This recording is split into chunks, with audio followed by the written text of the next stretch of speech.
valientes, sabios, espirituales, unidos a la naturaleza. La América nativa ha llegado a ser un símbolo cultural en nuestros tiempos. ¿Pero qué sabemos realmente acerca de la historia y la cultura de los indios americanos?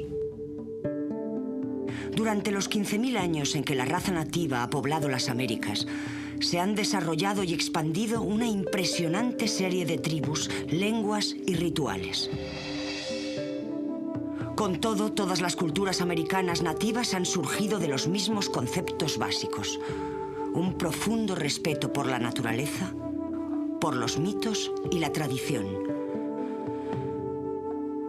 y por un modo de vida dedicado al bien de la gente.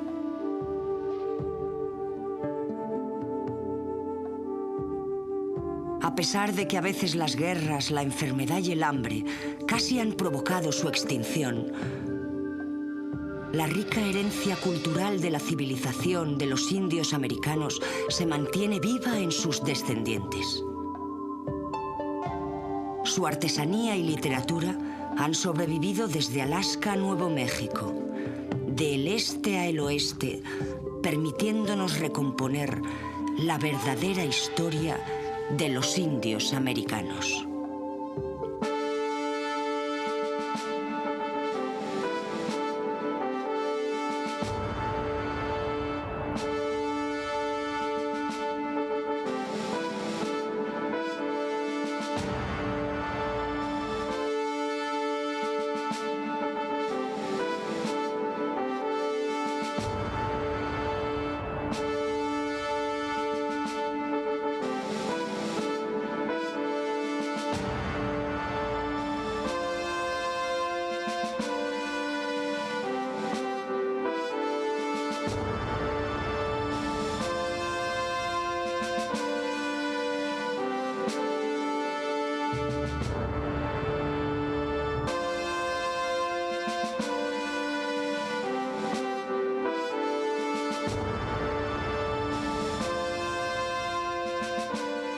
Civilizaciones antiguas. Los indios americanos.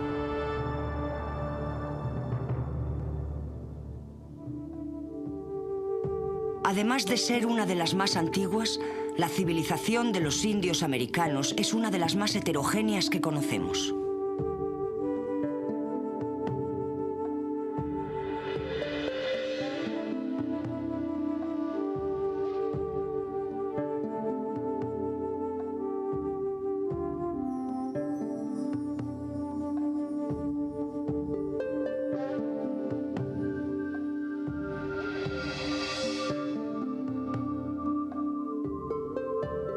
No podemos hablar de los indios en general, porque eran y siguen siendo una variedad de tribus, lenguas y culturas, esparcidas por todo el territorio que hoy es Canadá y los Estados Unidos.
Eran necesarios estilos de vida diferentes para diferentes condiciones climáticas y geográficas. Y naturalmente, tradiciones e ideas evolucionaron para encajar en estos diferentes estilos de vida. Esto hacía a cada grupo muy diferente de los demás. El término global indio ignora estas grandes diferencias culturales y también resulta geográficamente incorrecto.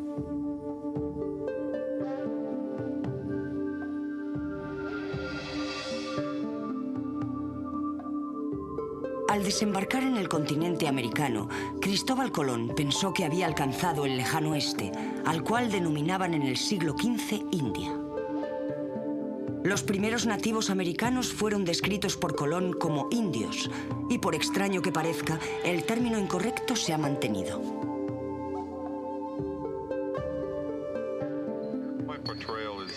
Mi distintivo es el de los Ordola, los Iowa, que vinieron del norte de Michigan y los Grandes Lagos.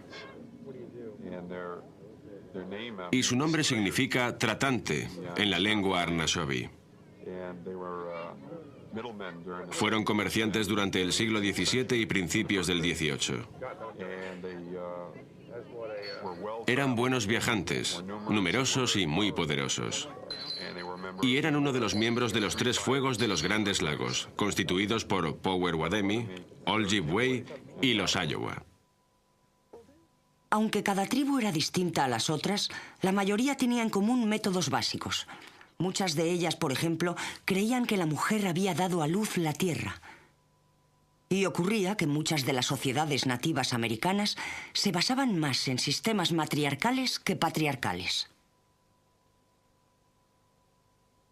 En estas sociedades, las mujeres tenían el poder de elegir y de poner a sus jefes, y todas las casas, tiendas de comida y otras posesiones tenían por dueño a una mujer.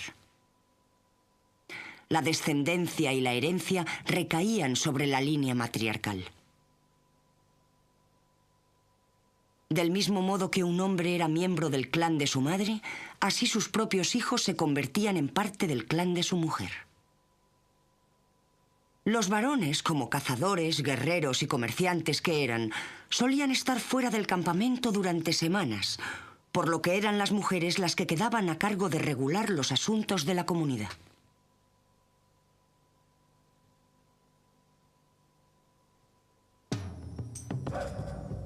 El bisonte o el búfalo eran el principal recurso para la alimentación y otras necesidades de los indios de las planicies. Las mujeres, los niños y los ancianos empezaban a despellejar y preparar el cadáver en cuanto la matanza finalizaba. No se desperdiciaba nada del animal. Las pieles se usaban para hacer vestidos, zapatos y tiendas, los huesos para fabricar instrumentos como palas, cuchillos e incluso agujas. Los tendones se utilizaban para hacer hilo y pegamento, mientras que las cuerdas y las tocas se hacían de pelo de bisonte. La vejiga y el estómago se aprovechaban como saquitos y vasijas para beber. Los cuernos proporcionaban cucharas, tazas y polveras. Incluso las colas se utilizaban como látigos y espantamoscas. Naturalmente, la carne del bisonte se comía, bien cruda o bien cocinada, y el estiércol del animal se usaba como combustible para todas las hogueras importantes. Ya que el bienestar y el futuro de la tribu era el principal objetivo de cada individuo, los matrimonios tenían que planear acuerdos económicos y domésticos. A pesar de esto, la mayoría de las tribus nativas eran muy tolerantes y no forzaban a las parejas a casarse. La muchacha estaba preparada para casarse en cuanto alcanzaba la pubertad y yacía con un hombre mayor para beneficiarse de su experiencia. Aunque la mayoría de las tribus eran monógamas, se permitía y alentaba la poligamia bajo ciertas circunstancias. Generalmente cuando las mujeres excedían en número a los hombres y se necesitaba incrementar la tasa de nacimientos de cara a la estabilidad demográfica.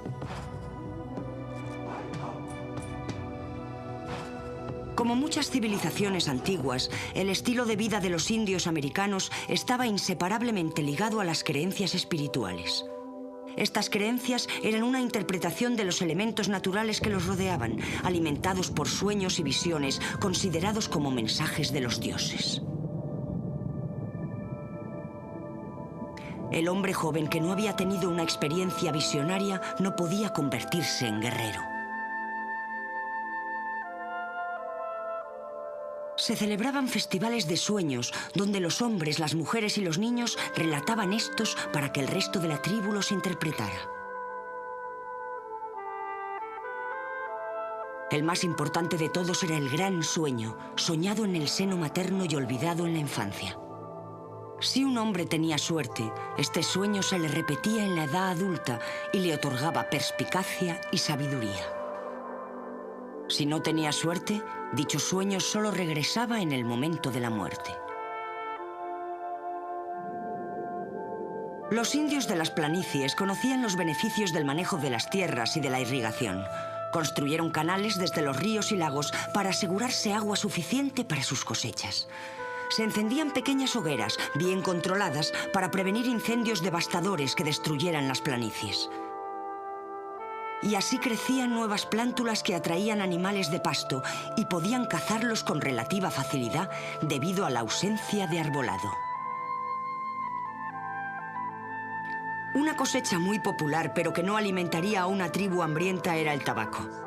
Se celebraban ceremonias en la siembra y en la recolección de la planta, y las pipas se consideraban como el símbolo de la paz. Para fumarlas solo cuando se estaba a punto de tomar una importante decisión.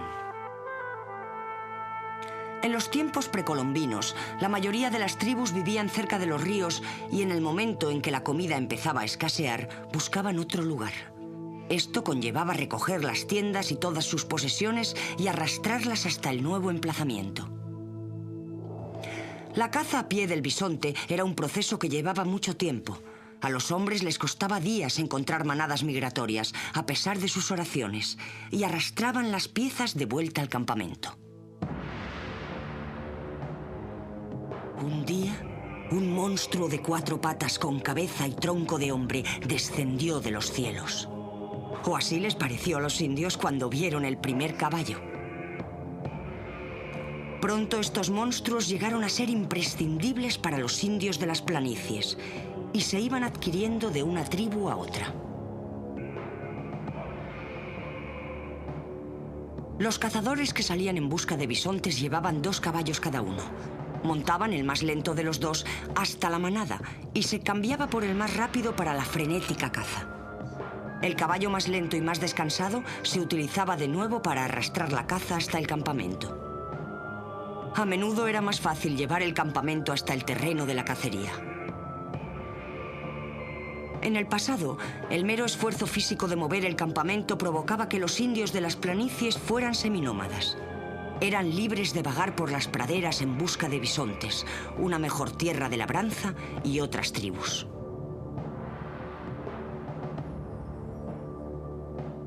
Este contacto con otros grupos permitía el intercambio de bienes, habilidades y conocimientos. También el bisonte, del cual dependían estos nativos para sobrevivir, llegó a ser más fácil de buscar y matar. Pero el frecuente encuentro de tribus enemigas a veces provocaba la guerra. El arte militar indio estaba basado en la ley de la sangre. Era una venganza ante alguna atrocidad hecha a ti o a alguno de tu clan, a un miembro del clan. Y nos incumbía absolutamente como una acción policial, no a escala nacional, sino como una acción de policía local para vengar esa atrocidad. Literalmente, ojo por ojo. Así, el caballo y el bisonte se convirtieron en figuras centrales de los ritos tribales. Antes de una cacería se rendía respeto y se daba gracias al espíritu del bisonte, y los restos del animal se enterraban de una manera específica para permitir que su alma renaciera. Una creencia similar era que el caballo de una persona difunta tenía que morir para permitir al cadáver cabalgar hasta el otro mundo.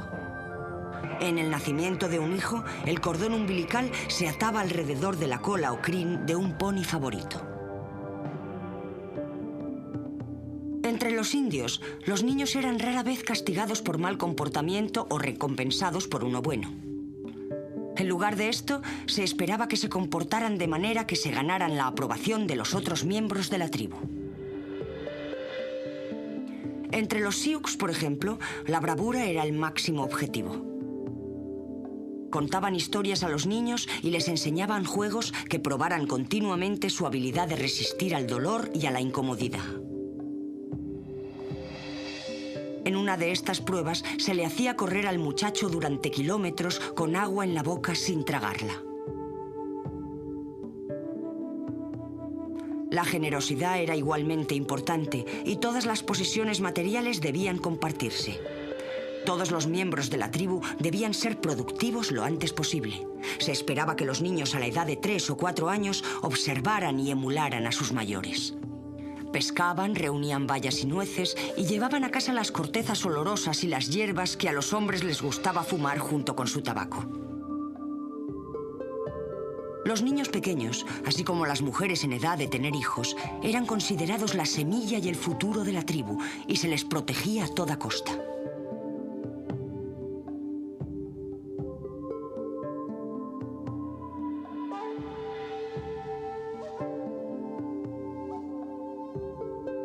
Este era también el motivo por el que las mujeres jóvenes y los niños raptados a otras tribus o a los asentamientos europeos fueran bienvenidos al grupo.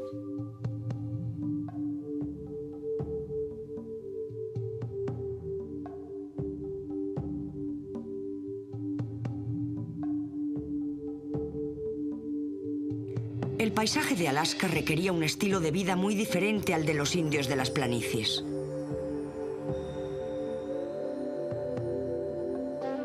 Los habitantes de esta helada tierra vivían sobre todo del pescado y de mamíferos marinos, haciendo redes con tendones de reno y anzuelos con sus huesos.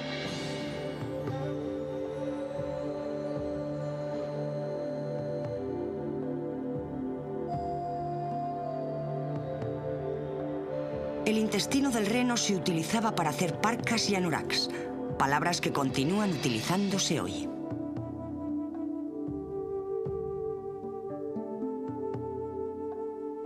Aunque no estaban emparentados con los esquimales, estos indios tenían estilos de vida razonablemente similares a ellos. El comercio y la guerra entre las dos culturas dio como resultado intercambios de tecnología y costumbres, y ambos grupos adquirieron un aspecto y una actitud muy parecida.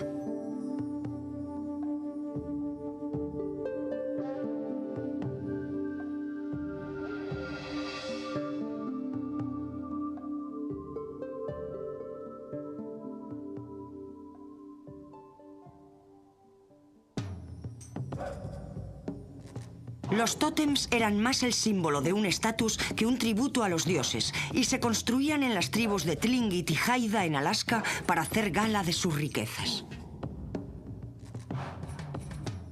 Los miembros de una tribu pertenecían a diferentes clanes que venían representados por diferentes animales y las figuras de los tótems los representan junto con acontecimientos célebres de la historia del clan. Coronados con el emblema familiar, los tótems eran visibles desde el mar y servían de señal a los pescadores.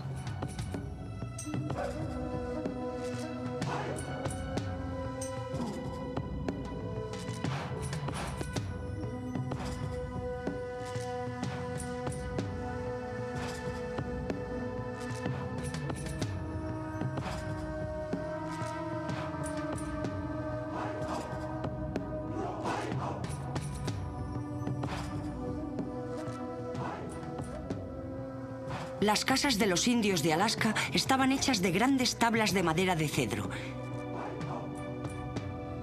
Sus canoas, talladas en troncos de árbol, podían llegar a medir 15 metros.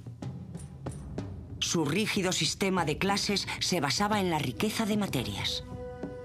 Una vez que había reunido suficientes bienes, a veces esto llevaba años, un noble organizaba un potlatch, por el que otros aldeanos estaban invitados a comer y a beber en la casa del noble.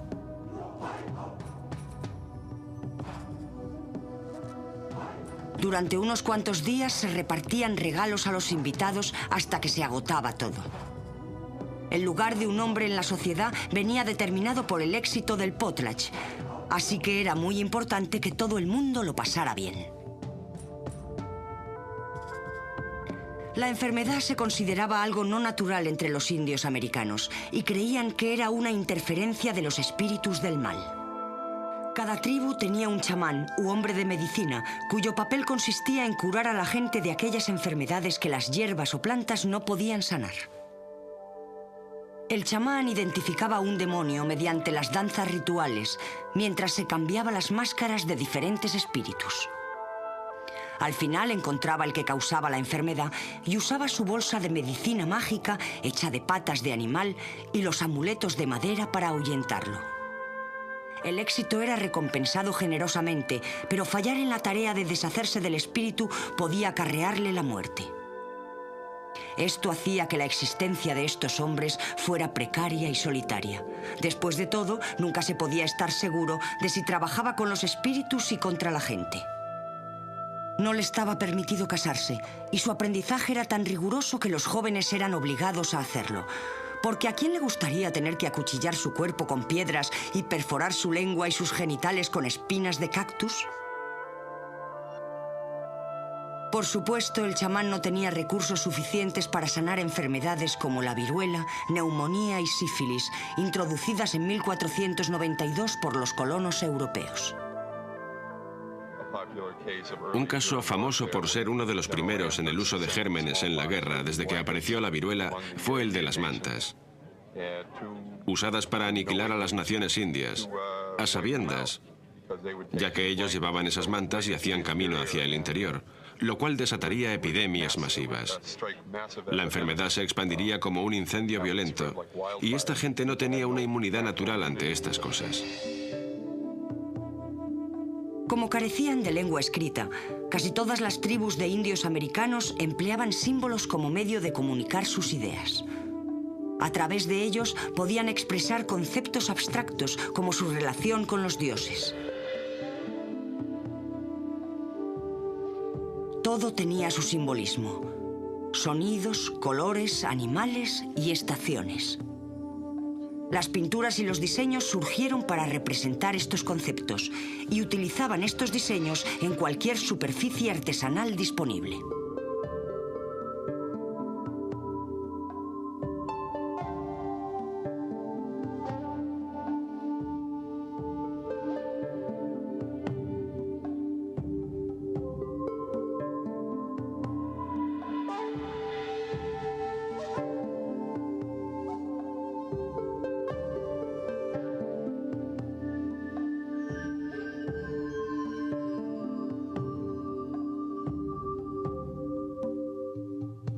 Se creía que las decoraciones simbólicas de armas y conchas tenían el poder de detener al enemigo en caso de que las propias armas no lo consiguieran. Destacan los grabados que tiene. Tiene una forma muy específica. Se le conoce popularmente como garrote rígido de guerra. En las montañas se encuentran muchos ejemplares antiguos. Así que sabemos que este tipo de arma existía como arma propiamente dicha anteriormente a cualquier contacto europeo. Los grabados podían representar una fiesta de guerra, o la nación, o un clan, o incluso podían identificarse los tatuajes de jefes de guerra en los más antiguos. Y de hecho, podemos encontrarlos con este tipo de marcas en un museo. Las figuras con forma de pelota o un garrote de guerra, entre otros símbolos, se solían dejar en el campo de batalla sobre el cuerpo del enemigo, con el mango apuntando hacia la patria del responsable. Constituía una declaración de guerra, pero también estaba queriendo decir: esto es lo que nosotros somos. Y como podéis ver claramente, somos los Iowa. Hemos dejado esto aquí para que veáis con claridad quiénes somos y por qué venimos. Y si queréis encontrarnos, aquí nos hallaréis, como se dice en lenguaje moderno. Cualquiera en la frontera sería capaz de identificar las costumbres antiguas. Hoy nuestros conocimientos son confusos e incompletos, pero en los viejos tiempos ellos sabían por lo menos de quién se trataba. Desde luego, si conocías a tus enemigos tradicionales. Una nación, Ojibwe, podía identificarse por el hecho de que poseía símbolos para sus clanes. Así que esto quedaba en el campo de batalla como una provocación. Las máscaras rituales y los diseños de abalorios también contenían un significado simbólico, así como los diseños y colores de las pinturas de guerra de los hombres y caballos.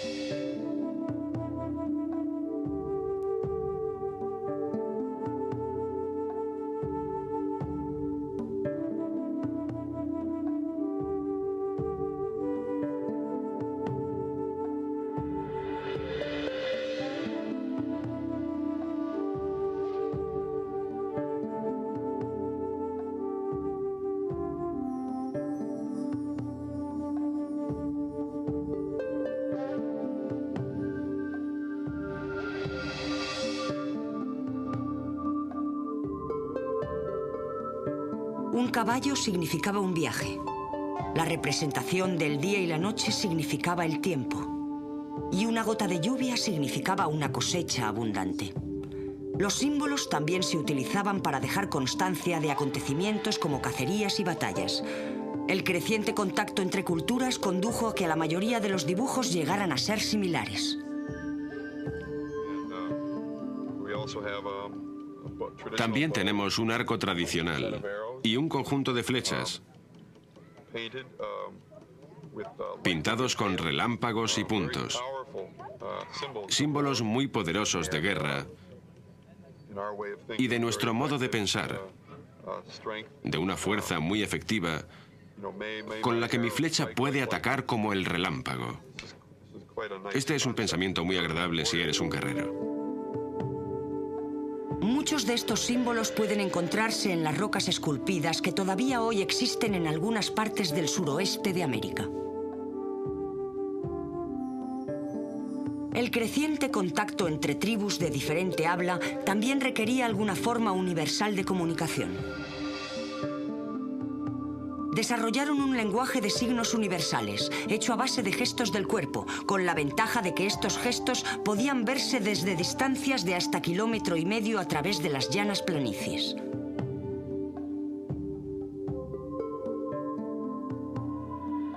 Los indios también inventaron otros métodos de comunicación visual a larga distancia, especialmente mediante el envío de mensajes con señales de humo.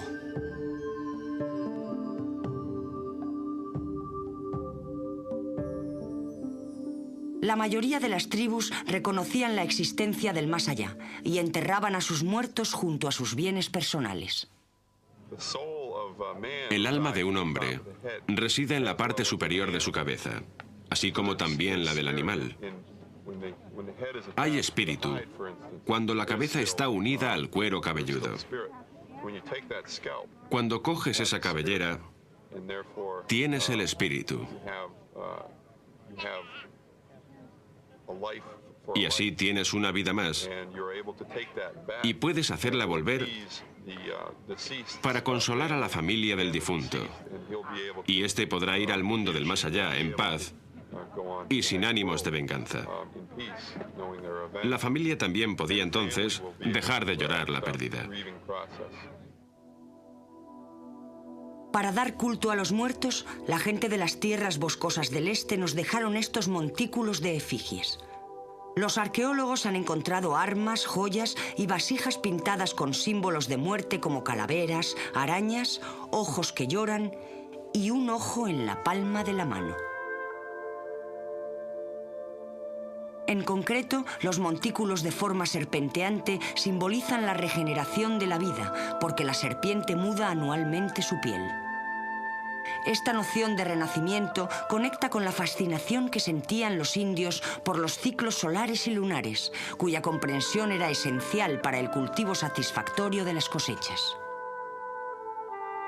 La introducción del cultivo llevó al asentamiento de las comunidades. El comercio y los negocios cobraron mayor importancia. El cañón de Chaco en Nuevo México dio testimonio de una de las culturas más sofisticadas entre los indios americanos, los Anasazi.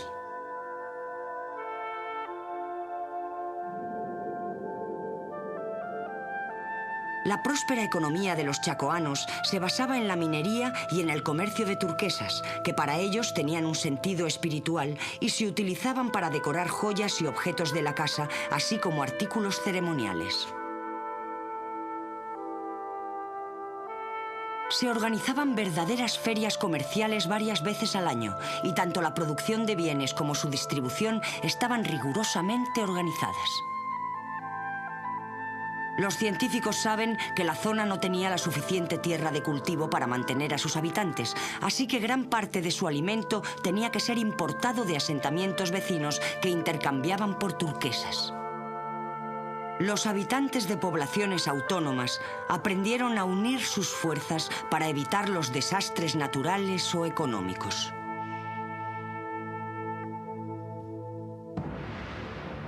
En el siglo XVI, colonos blancos, la mayoría misioneros y comerciantes, empezaron a llegar al norte del continente americano. Algunos eran presidiarios y a otros les habían pagado su pasaje si se comprometían a trabajar por un periodo fijo de 5 años. Algunas tribus nativas dieron la bienvenida a los colonos y les enseñaron a cultivar alimentos y a albergarse en el paisaje, mientras que otras se mostraron hostiles. La mayoría de los hombres blancos no intentaron integrarse en la cultura existente, sino que en lugar de ello quisieron cambiarla. Cambiar sus creencias, su estilo de vida y sus hábitos. En el siglo XVIII, grandes territorios de Norteamérica fueron reivindicados en nombre de Inglaterra, Francia y España. Las estructuras políticas de los indios también estaban cambiando. Se formaron nuevas tribus a partir de lo que quedaba de los grupos diezmados por las guerras y las epidemias de los siglos anteriores, las cuales hablaron lenguas distintas. El comercio se convirtió en algo tan importante como la cuestión territorial. Los más astutos actuaban como intermediarios, comprando pieles a las tribus del oeste y norte de la bahía de Hudson para llevárselas a los blancos del lejano sur. Allí las intercambiaban por teteras, mantas, mosquetes y cuchillos, que luego revendían a otros indios por un precio varias veces superior a su valor original. Al mismo tiempo surgió un comercio de esclavos. Los comerciantes europeos proporcionaron armas a los indios aliados para asaltar a otras tribus en busca de hombres, mujeres y jóvenes adecuados. Estos esclavos eran vendidos o intercambiados en las Indias occidentales. La rivalidad entre los distintos grupos europeos dio lugar a que blancos e indios lucharan en el mismo bando, y las tribus aliadas a los diferentes dominadores se convirtieron en enemigas unas de otras. Del mismo modo que los europeos sacaban provecho de las rivalidades entre los indios, estos disfrutaban a su vez contraponiendo a los blancos.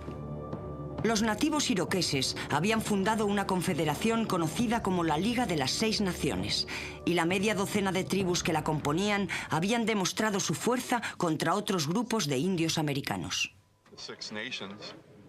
Las 6 naciones son lo que conocemos como el pueblo de los iroqueses. Este pueblo era oficialmente neutral hasta la caída de Montreal, de modo que se encuentra registrado. Y los europeos siempre guardan estos registros porque es lo único que hacen bien. Negociar con dinero y personas. Y registraban a cada persona, con quién estaban, quién era el traductor, cuántos de ellos había y de dónde venían. Es interesante para nosotros saber que hay muchos sinocos, Onondaga y Cayugas, e incluso muchos Mohawks franceses que venían de Caughnawaga para luchar contra los ingleses. Y a veces la gente se habría dicho: hermano, mira y verás que estamos en la misma nación, así que no luchemos entre nosotros. Mientras los franceses y los ingleses luchaban para hacerse con grandes áreas del Nuevo Mundo, se dieron cuenta de que era fundamental tener a la Liga de su parte e intentaron atraerse a los iroqueses con promesas y regalos en un intento desesperado de ganar su apoyo. Finalmente, la Liga se alió con los ingleses, a lo que siguió casi un siglo de guerra entre estos y los franceses. Los ataques y las represalias eran frecuentes. Uno de los muchos incidentes ocurrió en 1690, cuando los franceses y los aliados nativos mataron a 60 colonos ingleses. Arrasaron sus casas en represalia por los repetidos asaltos de los iroqueses a los asentamientos franceses de Canadá. En sus esfuerzos para combatir a los franceses, la Liga envió a 4 representantes a Inglaterra para que intercedieran ante la reina Ana y enviara refuerzos militares.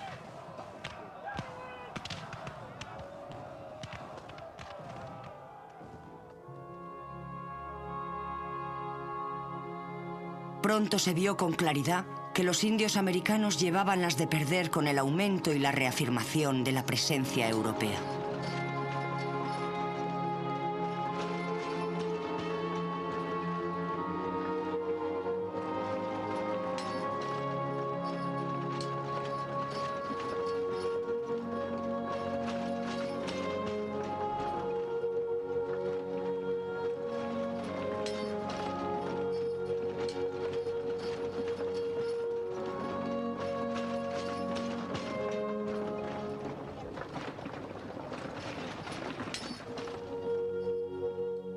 La promoción del alcohol había hecho huella en la bravura nativa.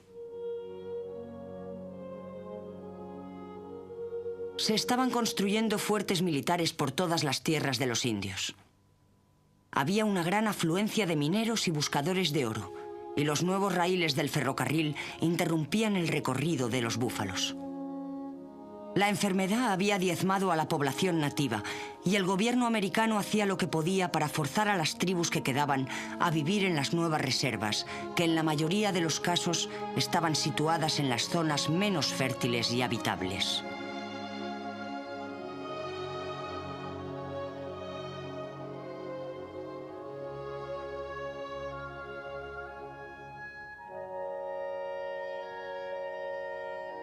En 1874 se corrió la voz de que había oro en las Colinas Negras, que resultaban ser un territorio sagrado para los Sioux. Se dio la orden de que todos los indios que vivían en las colinas se presentaran en las compañías. La desobediencia a esta orden provocó una serie de batallas. Toro Sentado, un jefe y brujo de los Sioux, tuvo una visión. Cientos de soldados de los Estados Unidos yacían muertos en tierras indias. 2 años más tarde, el coronel George Armstrong Custer iba al mando del 7º de Caballería en busca de las tribus y guiado por un jefe indio. Tan pronto como el coronel llegó a la confluencia de los ríos Cuerno Grande y Cuerno Pequeño aquella noche, le notificaron la existencia de un pequeño destacamento de indios. A la mañana siguiente, el mayor número de indios nunca visto, alrededor de unos 2000 guerreros, se enfrentaba a los 215 hombres de Custer.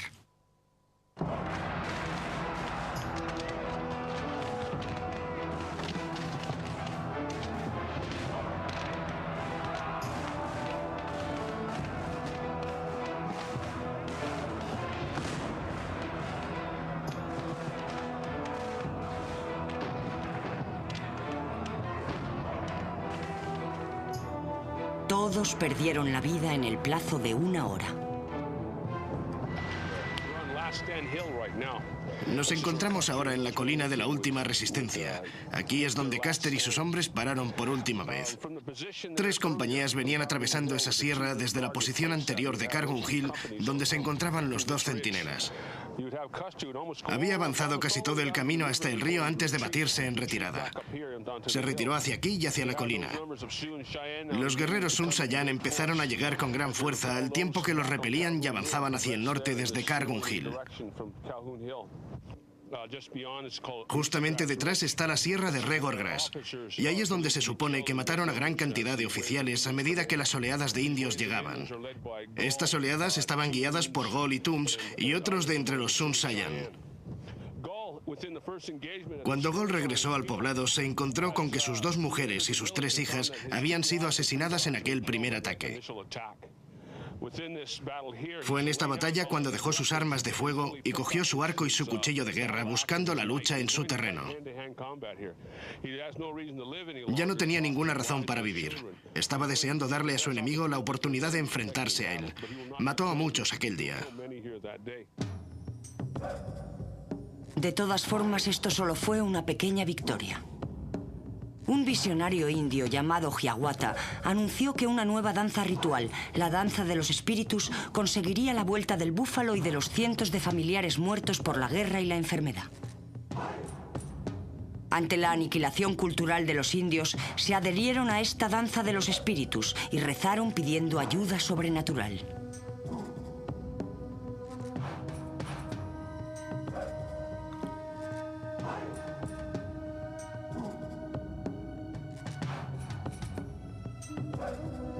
Con la aparición de agitadores indios en las poblaciones, los hombres blancos comenzaron a denunciar a posibles cabecillas.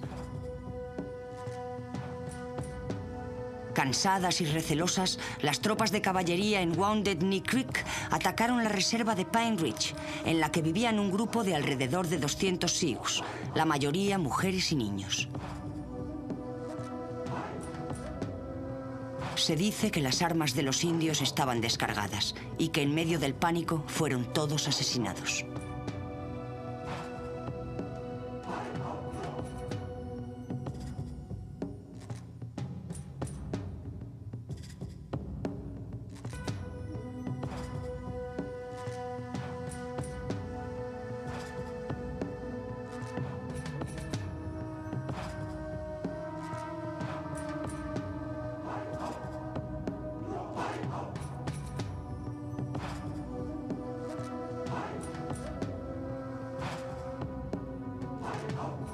se había sofocado el último alzamiento de los indios. Nunca recuperarían sus tierras ni volverían sus familiares muertos. Para los indios fue su última danza. Nunca más podrían aspirar a aquel estilo de vida que habían amado y disfrutado durante siglos. Nunca más podríamos perseguir al búfalo. Esta vida le ha sido arrebatada al indio. Fue la última danza. El famoso artista Frederick Remington, procedente del oeste, vivió en la frontera de Norteamérica durante muchos años, estudiando tanto a los vaqueros como a los indios. Sus pinturas y esculturas, como los corredores apaches de búfalos y los traperos pies negros, ayudaron a configurar el modo en que los americanos blancos veían a los indios y su cultura. Más aún, las experiencias de Remington con los indios le llevó a un profundo respeto por su cultura.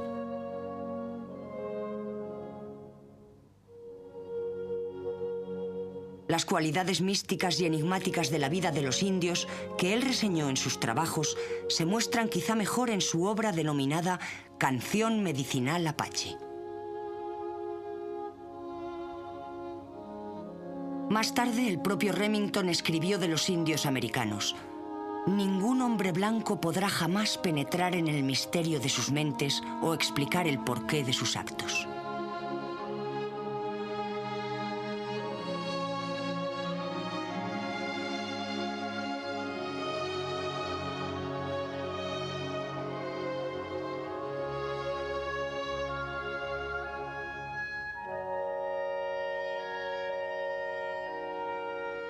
Después de muchos años de alcoholismo, desesperación y pérdida de su identidad, las culturas nativas están reviviendo.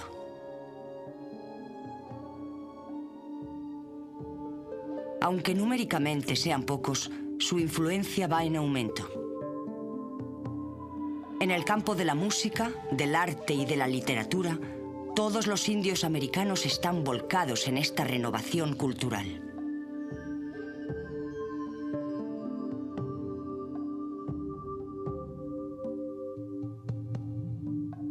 Los niños indios aprenden la historia, las danzas y las destrezas de su pasado.